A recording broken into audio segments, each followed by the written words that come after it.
social awareness is tuning into other people. And you can undertune, okay? And I would say this was, as a C, this is mostly me, undertuning. That is, I tend not to feel what the other person is feeling. So I have to work at the empathy of connecting. I have to remember to do that. It's not natural for me. I'm learning to get better and better at it.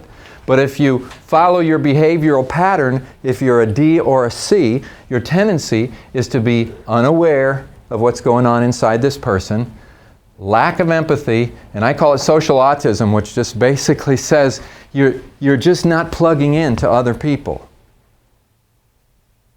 You're in your own world at that point.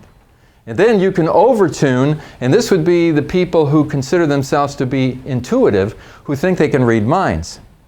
They're so confident that they know what the other person is thinking, but it may not be what they're thinking at all. And often we use these terms, mind reading and storytelling. Storytelling is when an event happens and then you tell yourself a story about what's going on in the other person's mind and so forth, and then you start believing it. But unless you verify and you talk to this person, you really don't know what they're going through. And that's what active listening is about, is asking a lot of questions and getting them to communicate what's going on.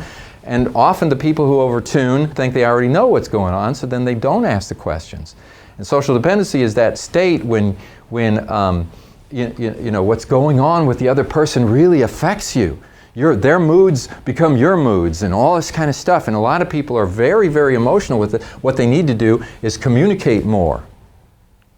But they're over-tuning.